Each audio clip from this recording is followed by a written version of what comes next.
Selamat pagi anak-anak. Berjumpa lagi pada minggu ini ya. Kita kembali lagi, ketemu lagi hari Minggu ya. Kita menyambutnya dengan senang hati karena kita tahu hari ini kita akan bertemu dengan Tuhan. Melalui puji-pujian kita, melalui firman Tuhan, kita tahu bahwa kita akan mendengar suara Tuhan berbicara kepada kita. Yuk, kita akan segera memulai sekolah minggu kita. Anak-anak semua sudah siap ya? Oke, pertama-tama kita nyanyikan pujian Hello Hello Hola Hola. Ya.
Hola-hola, hati kita senang karena ada penghiburan, penyertaan daripada Tuhan.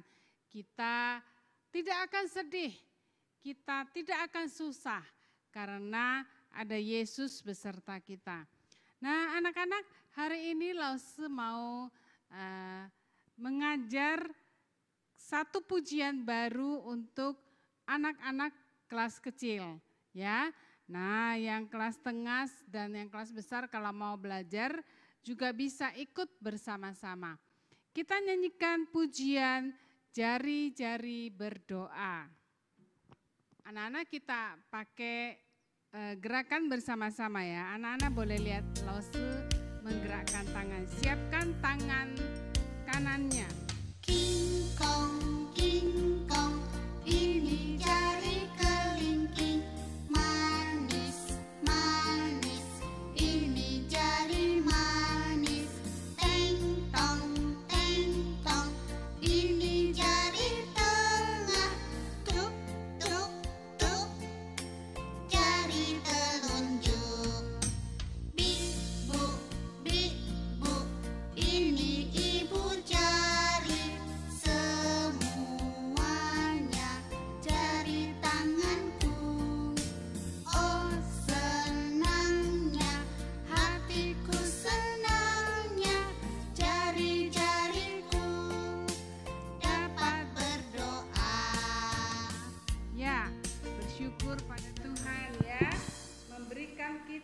Jari yang lengkap yang kita bisa pakai untuk berdoa.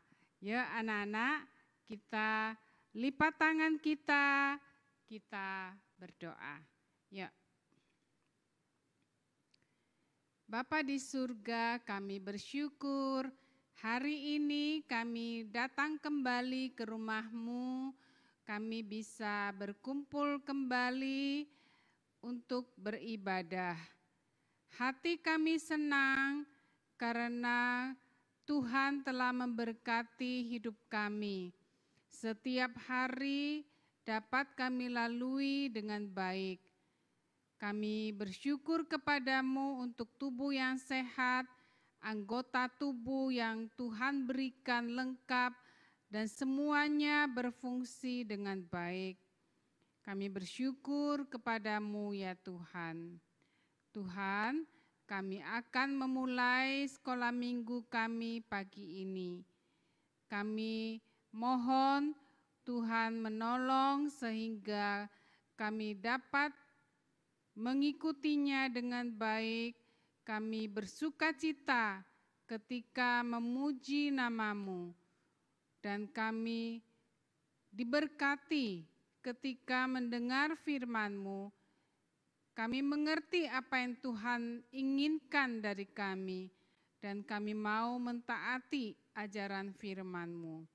Berkati kami ya Tuhan, di dalam nama-Mu Tuhan Yesus kami berdoa.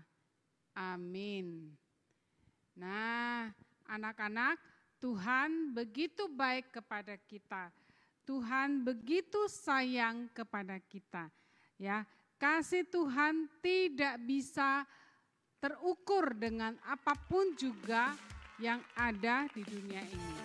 Kasih Tuhan tidak bisa dibandingkan dengan apapun juga. Ya, kita menyanyikan pujian bertambah-tambah dalamnya.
Nah, kasih Tuhan dalam sekali, lebih dalam dari laut, lebih lebar dari bumi ini, seluruh bumi ini, dan lebih tinggi ya.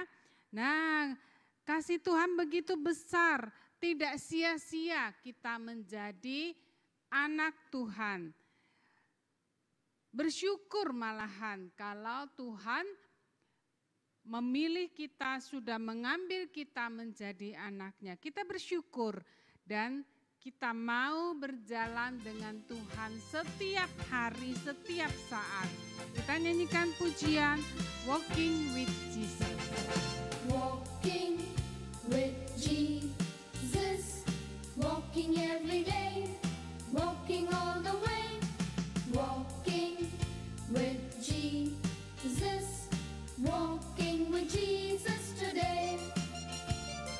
Walking in the sunshine, walking in the rain, walking every day, walking all the way, walking in the sunshine, walking in the rain, walking with Jesus today.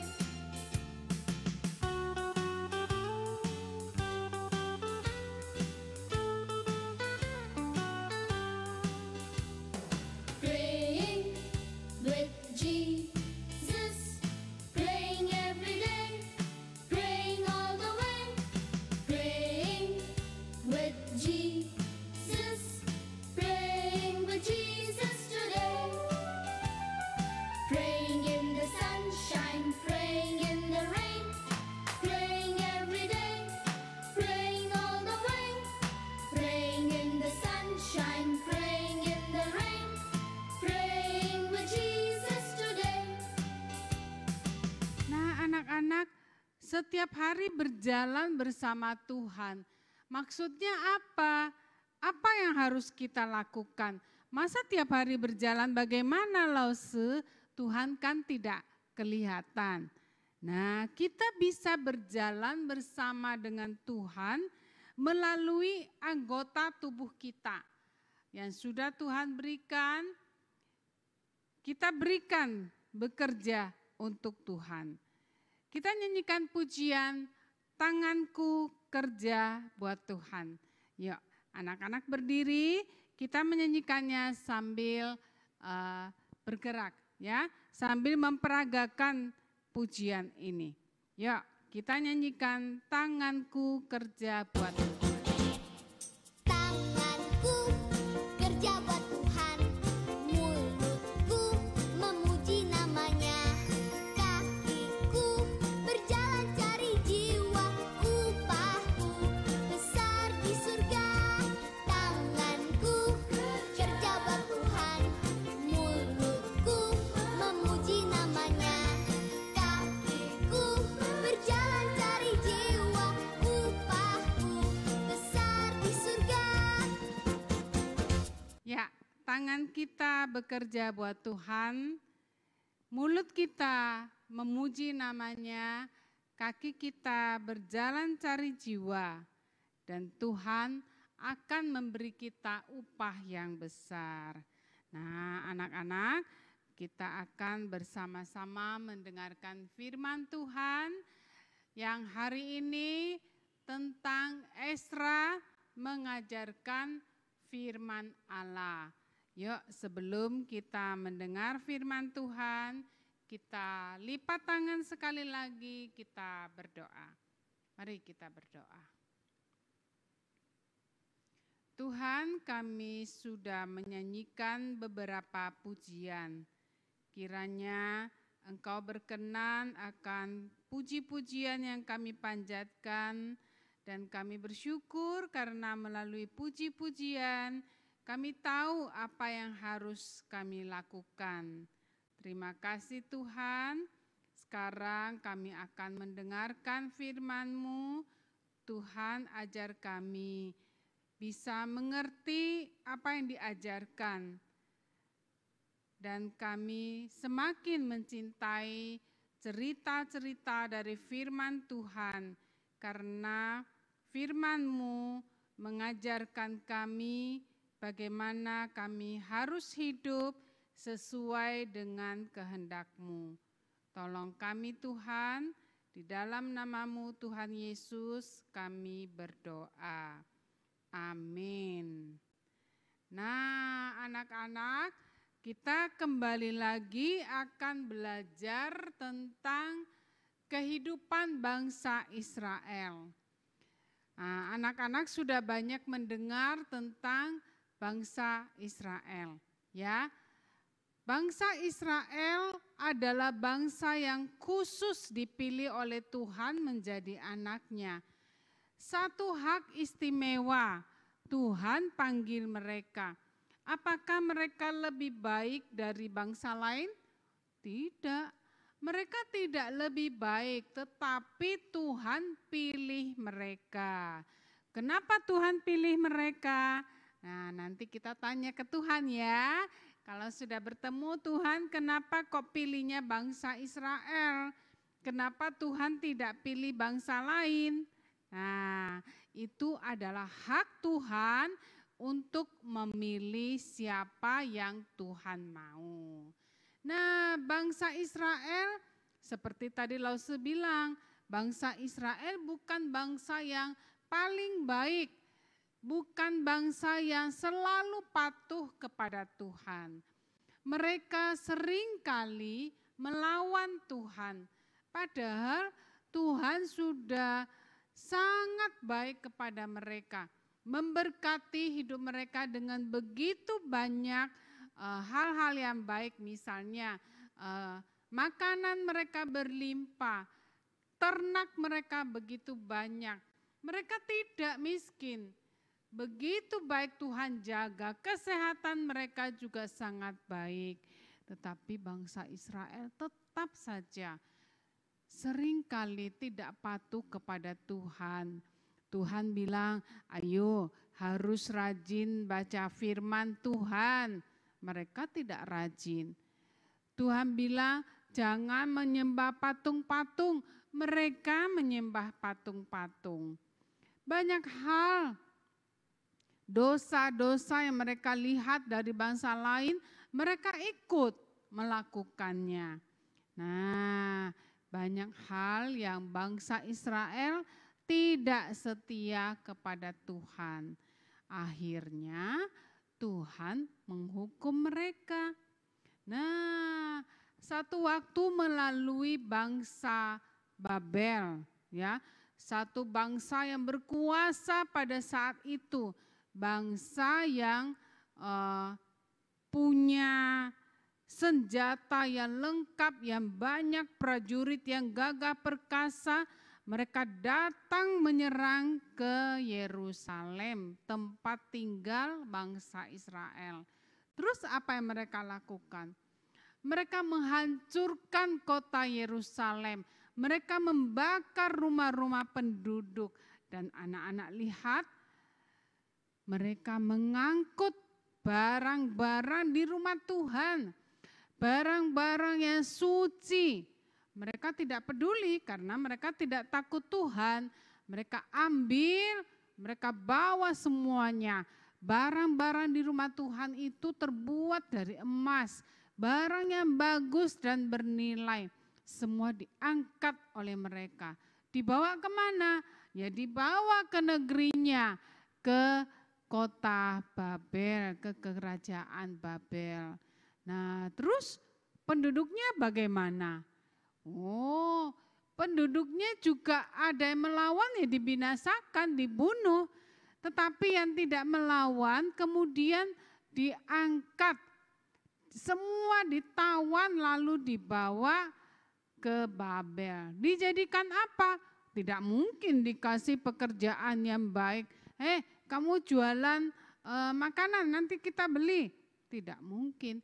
Tapi mereka dijadikan kuli, mereka dijadikan budak, mereka dijadikan pembantu. Nah, mereka dijadikan orang-orang yang pesuruh-pesuruh saja. Mereka tidak mungkin bisa mendapatkan jabatan atau pekerjaan yang baik. Nah, anak-anak, itulah hukuman buat bangsa Israel. Tadinya mereka bebas, mereka menjadi tuan untuk diri mereka, mereka tidak dijajah, mereka bebas dan hidup mereka nyaman. Tapi sekarang mereka hidup menjadi budak. Budak itu seperti pembantu yang disuruh-suruh mengerjakan banyak hal, tidak boleh banyak istirahat, harus melakukan kerja keras dan dibayar dengan upah yang kecil. Kadangkala tidak dibayar, kadangkala hanya diberikan makanan saja, sudah. Makanan enak, oh tidak mungkin mendapat makanan enak. Nah, anak-anak, berapa tahun mereka dijadikan seperti itu? Berapa tahun mereka dihukum seperti itu? Anak-anak akan kaget. Mereka dihukum 70 tahun. Bukan 7 tahun, 70 tahun. Jadi anak-anak bisa bayangkan kalau seorang itu dijadikan budak dibawa ke Babel umur 5 tahun. Nah, anak-anak bisa bayangkan hidupnya di Babel akan menjadi budak selamanya sampai umur berapa? 5 tambah 70 berapa? Ayo. Ya, 75 tahun dia hidup menjadi budak. Sampai tua dia menjadi budak. Nah, anak-anak sedih enggak? Sepanjang tahun dari kecil sampai tua hanya menjadi budak saja. Ya tentu sangat sedih. Tetapi itulah hukuman yang Tuhan biarkan mereka mengalami itu. Karena waktu Tuhan baik kepada mereka, mereka tidak tahu membalas budi. Mereka tidak tahu taat kepada Tuhan. Jadi Tuhan hukum mereka. Nah, anak-anak, setelah 70 tahun, kemudian Tuhan menggerakkan hati seorang raja. Tuhan memberikan kepada raja itu hati yang lembut, yang kasihan kepada umat Israel. Raja ini bernama Raja Kores. Nah, apa yang Raja Kores lakukan? Raja Kores mengatakan, "Hai orang Israel, sekarang kalian boleh pulang ke Yerusalem. Kalian tidak perlu lagi tinggal di Babel. Kalian boleh pulang. Bangun kota kalian, bangun rumah Allah kalian." Anak-anak, kira-kira di Yerusalem rumah mereka sudah menjadi seperti apa ya? Kira-kira rumah Tuhan atau gereja Tuhan sudah menjadi apa ya? Wow, pasti sarang laba-laba. Benar ya? Rumah yang tidak ditinggali akan menjadi rumah laba-laba. Terus apa lagi? Plafonnya lapuk, tembok-temboknya mungkin sudah hitam berlumut. Wah, pasti sudah tidak layak dihuni manusia. Tetapi ya masih baiklah, ya boleh pulang ke kota asal, lebih baik daripada selamanya jadi pembantu. Nah, enggak apa-apalah, kita pulang, kita bersihkan rumah kita sedikit-sedikit, kita bangun kembali yang sudah hancur, kita perbaharui kembali. Jadi ketika mereka ditawarkan pulang, hati mereka sangat senang. Mereka senang, ya, apalagi rumah Tuhan bisa didirikan kembali. Anak-anak, orang Israel sangat hormat, sangat senang kepada rumah Tuhan. Karena disitulah mereka bisa menyembah Tuhan. Ya, nah Raja Kores baik. Dia tidak hanya suruh mereka pulang dengan tangan kosong, hanya pulang bawa anak-anak saja tanpa harta mereka. Oh, tidak demikian. Tetapi bukan Raja Kores yang baik sebenarnya. Sebenarnya semuanya karena Tuhan. Karena Tuhan yang menggerakkan hati Raja Kores. Jadi rajanya bisa memikirkan apa yang harus dilakukan pada bangsa Israel ini. Kalau Tuhan Tuhan tidak memberi dia hati yang baik, tidak mungkin seorang raja yang tidak percaya Tuhan tiba-tiba menjadi orang yang begitu baik. Tidak mungkin. Itu karena Tuhan Allah. Nah, apa yang dilakukan? Raja Kores memberikan harta, banyak harta, emas, perak, domba kepada bangsa Israel. Bahkan Raja Kores memerintahkan kepada penduduk setempat, tetangga-tetangga mereka yang belum percaya Tuhan, ayo kalian harus memberi bantuan emas, perak, uang, ternak, apapun juga berikan kepada orang Israel ini. Mereka akan pulang, mereka akan membangun rumah Tuhan mereka. Mari kita menjadi orang yang baik, berikan kepada mereka bantuan. Nah, anak-anak lihat di gambar ini, maka barang-barang rumah Tuhan yang tadinya ada di kuil berhala itu dikeluarkan tuh. Dikeluarkan semua, mau dibawa pulang ke Yerusalem ya. Nah, orang Israelnya bagaimana? Oh, mereka juga mendapatkan banyak harta. Nah, mereka kumpulkan, anak-anak lihat di lantai sana ada emas, ya, barang-barang emas, barang-barang perak, ada uang juga.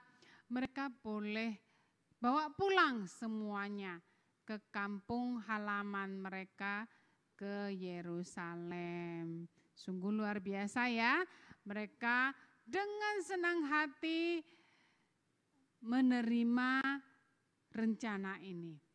Nah, anak-anak mereka mulai berjalan pulang bersama dengan istrinya, anak-anaknya semua, mereka berjalan pulang. Naik apa?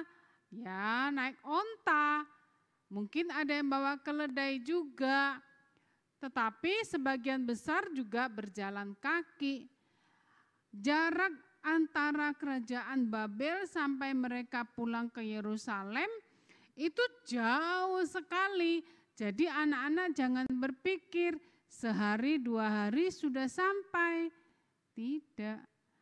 Bisa berbulan-bulan mereka berjalan dan baru bisa sampai. Jadi kadang-kala mereka harus bongkar kemah mereka nginep di mana.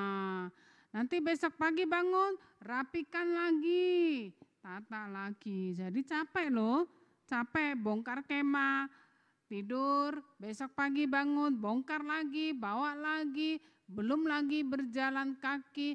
Jadi perjalanan mereka sungguh berat. Tetapi mereka tetap semangat karena akan pulang ke kota asal mereka. Nah, anak-anak tuh dari kejauhan mereka sudah melihat Yerusalem. Mereka sudah melihat kota mereka. Sudah kelihatan hampir rata dengan tanah. Tidak ada lagi kelihatan tembok kota yang tinggi atau rumah-rumah mereka. Sebagian besar sudah hancur. Nah, mereka sampai di kota Yerusalem. Terus apa yang mereka lakukan pertama-tama? Anak-anak, harta yang mereka dapatkan, emas, perak, uang yang mereka dapatkan, mereka kumpulkan, mereka berikan kepada pemimpin-pemimpin mereka. Mereka tidak pelit loh. Padahal kan mereka dapat, bisa saja kalau mereka jahat, mereka sembunyi saja uang ini.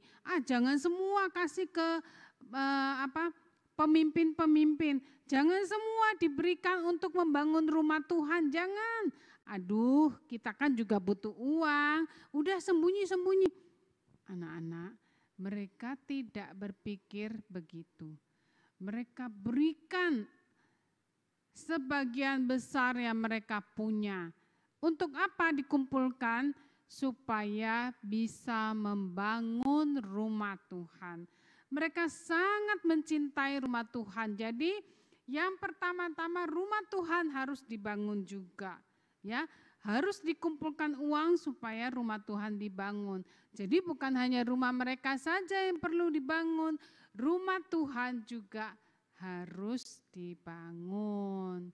Nah, anak-anak, dengan uang yang terkumpul itu mereka mulai membayar orang untuk membangun rumah. Mereka kasih uang ke tukang batu, mereka berikan uang ke tukang kayu. Untuk apa? Untuk mulai mengerjakan pembangunan. Tembok yang sudah rapuh dihancurkan, tidak boleh lagi dipakai, harus pakai yang baru. Nah, tukang-tukang mulai bekerja keras untuk membangun entah itu rumah mereka, entah itu rumah Tuhan, semuanya mulai dikerjakan. Nah, kemudian anak-anak, mezbah Allah itu yang pertama dibangun. Ketika mezbah selesai, karena orang Israel kan tiap hari harus membawa persembahan korban kepada Tuhan. Pagi harus membawa korban, anak domba harus dibakar, terus nanti sore lagi persembahkan korban lagi, sehingga selalu ada bau harum korban kepada Tuhan. Jadi mezbah untuk membakar itu harus tersedia lebih dahulu. Nah, mereka senang, mereka berkumpul, mereka mempersembahkannya. Sampai satu waktu rumah Tuhan selesai dibangun. Nah, mereka senang sekali. Rumah Tuhan mereka sudah selesai dibangun. Mereka semangat, mereka lupa semua jerih payah mereka bekerja. Nah, ini kita lihat rumah Tuhan yang sudah selesai dibangun. Nah, gereja mereka modelnya seperti itu, ya. Memang tidak membentuk gedung gereja seperti yang bisa kita lihat, tapi lebih kotak atasnya, ya. Tetapi itulah rumah Tuhan yang sudah selesai dibangun. Yang pakai pakaian putih itu adalah imam-imam orang Lewi yang bertugas mengurus segala hal yang ada di rumah Tuhan. Nah, anak-anak, tapi kemudian mereka berpikir masih ada yang kurang. Apa itu? Nah, gereja sudah ada, mezbah sudah ada. Yang kurang apa?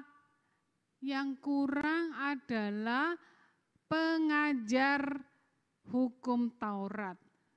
Harus ada yang bisa mengajar mereka tentang hukum Taurat. Atau kalau kita sekarang adalah harus ada yang bisa mengajar Alkitab. Ada gereja, ada gedung, tapi tidak ada yang mengajar firman Tuhan. Tidak ada yang mengajarkan Alkitab. Apa gunanya? Mereka kalau tidak diajar Alkitab, bagaimana mereka bisa tahu hukum Tuhan? Bagaimana mereka bisa hidup sesuai dengan kehendak Tuhan? Nanti semua terka sendiri. Oh, harus begini. Nanti yang itu mengatakan, oh harus begini. Nanti yang lain lagi mengatakan, oh harus begini. Menjadi kacau karena tidak ada orang yang pandai memberitahukan mereka, mengajar mereka tentang hukum Taurat, hukum Tuhan. Oleh sebab itulah ada seorang ahli Taurat yang juga dikirim pulang ke Yerusalem. Namanya Ezra. Nah, anak-anak lihat, yang pakai baju biru itu adalah nabi atau ada Bapak Ezra, ya. Bapak Ezra ini adalah seorang yang mencintai hukum Tuhan. Jadi dia sehari-hari senang belajar tentang hukum Tuhan. Maka dia dikirim pulang ke Yerusalem. Untuk apa? untuk mengajar umat Israel hidup benar. Jangan seperti orang-orang yang tidak kenal Tuhan. Maka Bapak Ezra pulang ke Yerusalem, membawa semua kitab-kitab, gulungan firman Tuhan dibawa pulang ke Yerusalem untuk nanti diajarkan kepada penduduk Yerusalem, orang-orang Israel, ya. Nah, setelah Bapak Ezra tiba di Yerusalem, orang-orang pemimpin-pemimpin mulai datang berbicara kepada Bapak Ezra. Mereka beritahu, aduh Pak Ezra, susah sekali mengajar penduduk Israel ini. Mereka seringkali tidak mau mendengar nasihat kita. Mereka berbuat dosa. Kadangkala mereka sengaja membuat patung-patung, lalu mereka menyembah. Kalau kita bilang, ayo harus hidup benar, tidak boleh banyak berteman dengan orang-orang yang belum percaya Tuhan. Karena nanti kalian akan diajar menyembah agama mereka. Orang Israel banyak yang tidak mau taat, malah mereka sengaja berbuat dosa. Nah, anak-anak, Bapak Ezra mendengar semua itu hatinya sangat sedih, hatinya sangat marah. Lalu apa yang dia lakukan? Dia sobek bajunya anak-anak. Seperti Lose pernah bilang ya, orang-orang Israel kalau sangat sedih, mereka menyobek baju mereka, mereka menangis, mereka tarik rambut mereka ambil debu tanah lalu gosok di kepala mereka. Itu kebiasaan mereka. Untuk menunjukkan apa? Menunjukkan betapa mereka sangat sedih, seolah-olah sudah tidak ada jalan keluar, sudah hopeless. Mereka berteriak kepada Tuhan. Nah itu Bapak Ezra sampai menyobek-nyobek bajunya, dia menangis, dia berteriak kepada Tuhan.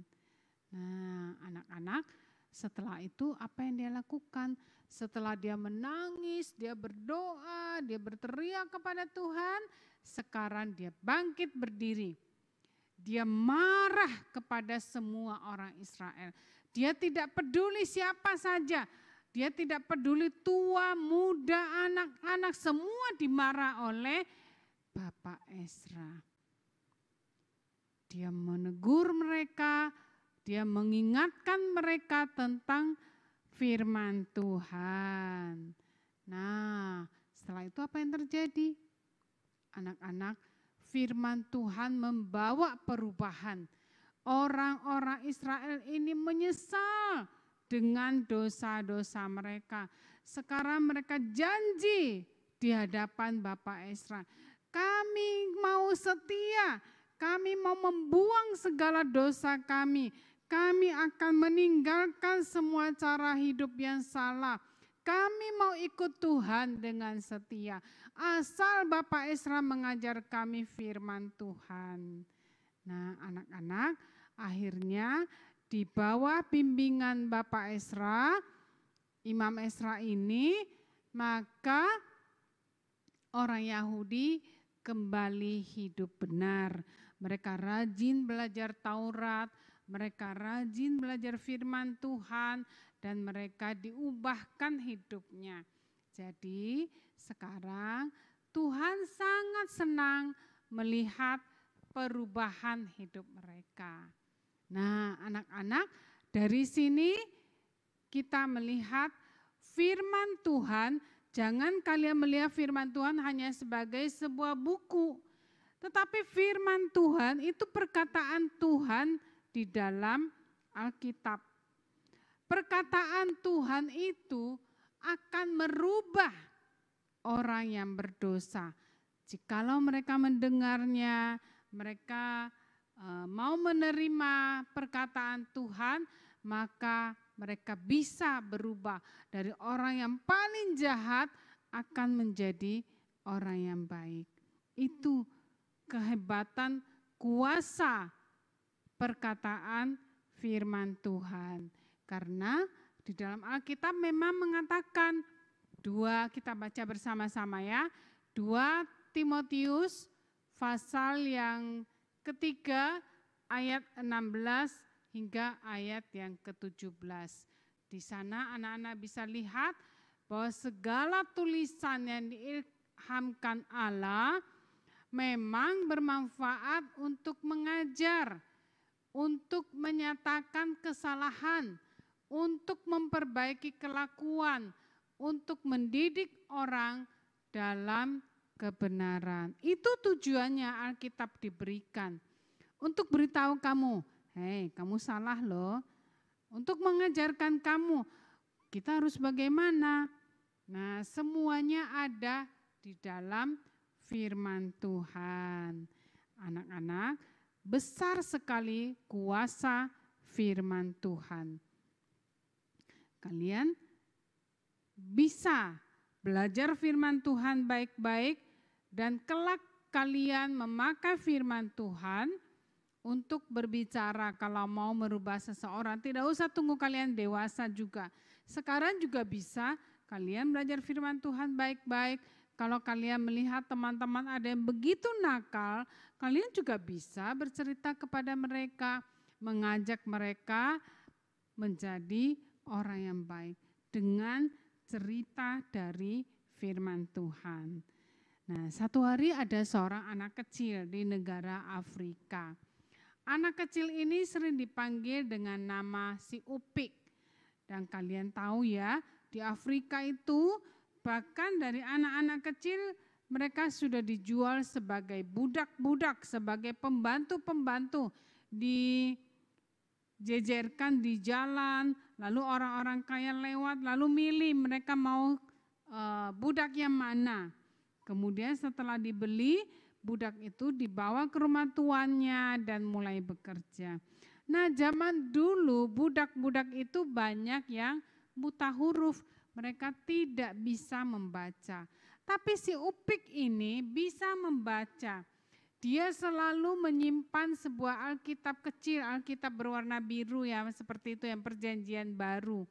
Dia selalu menyimpan dalam saku bajunya, sehingga ketika ada waktu luang istirahat sebentar, dia keluarkan buku itu, dia baca kisah-kisah Alkitab. Satu kali majikannya, seorang perempuan, nyonya, ya, majikannya itu melihat si Upik membaca apa, lalu dideketin. Waktu didekatkan, wah dia kagum sekali. Budaknya ini pintar membaca dan cerita Alkitab yang dibaca begitu menarik. Lalu majikannya ini bilang kepada si Upik, ajarin saya membaca. Nah, satu kesempatan yang luar biasa. Si Upik tidak punya buku yang lain, dia hanya punya Alkitab.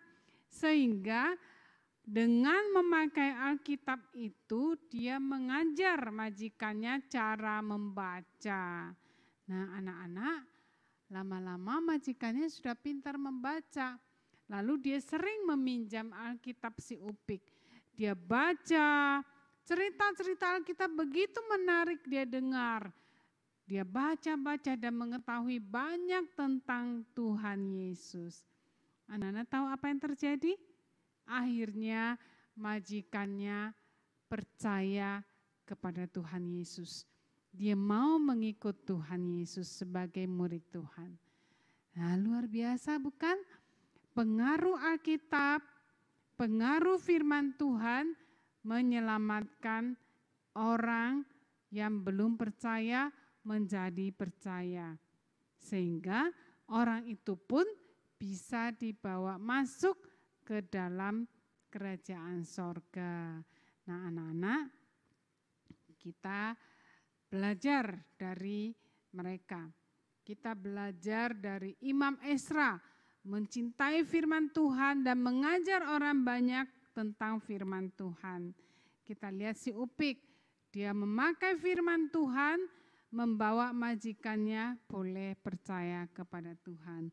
Tapi sebelum mengajar, pertama-tama kalian harus membaca Alkitab sendiri. Kalian harus tahu sendiri, kalian harus tahu lebih dahulu membaca firman Tuhan. Baru bisa mengajarkan kepada orang lain. Ya, anak-anak, firman Tuhan sangat berkuasa. Jadi jangan cuma ditaruh di tas, jangan cuma ditaruh di lemari, jangan cuma diletakkan di meja belajar. Firman Tuhan harus dibaca, ya. Oke, ya sekarang kita bersyukur kepada Tuhan, kita berdoa. Bapa di surga, kami bersyukur untuk firman Tuhan yang sudah kami dengar, yang mengingatkan kami betapa firman Tuhan sangat berkuasa, menyelamatkan hidup kami, mengajar kami bagaimana kami harus hidup benar. Firman Tuhan memberitahukan kami dosa-dosa apa saja yang tidak boleh kami lakukan. Firman Tuhan juga mengajar kami apa yang harus kami lakukan ketika kami berbuat jahat. Terima kasih Tuhan untuk tuntunan firman-Mu. Kami mau belajar banyak tentang firman Tuhan. Tuhan tolong ingatkan kami agar rajin membaca firman Tuhan. Terima kasih, di dalam nama-Mu Tuhan Yesus kami berdoa. Amin. Nah, anak-anak, kita sudah mendapatkan puji-pujian yang membuat kita semangat dan kembali cinta Tuhan.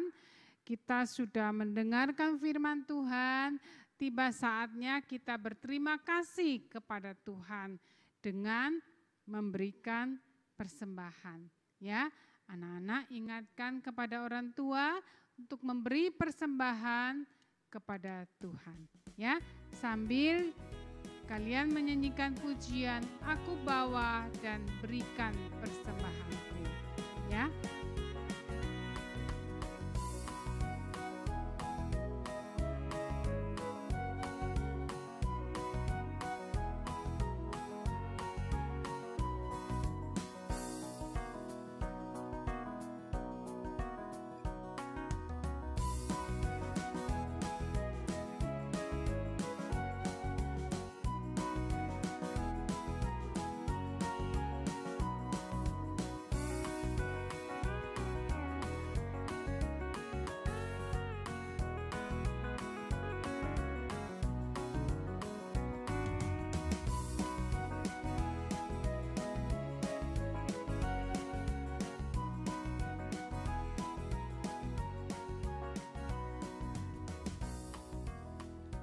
Oke, kita sudah memberikan persembahan.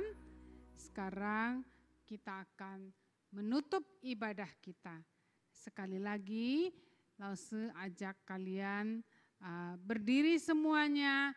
Kita mau tutup ibadah kita di dalam doa. Mari kita berdoa, anak-anak.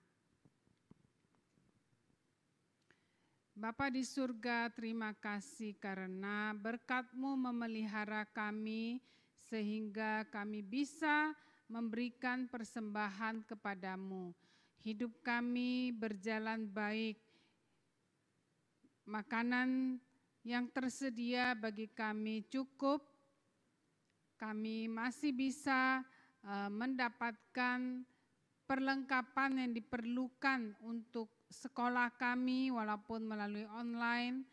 Kami masih bisa membayar kebutuhan sekolah kami. Terima kasih untuk semua berkat-Mu yang memelihara kami. Kami berikan persembahan ini, mohon Tuhan berkenan menerimanya dan memakainya bagi kebutuhan-kebutuhan yang ada di gereja.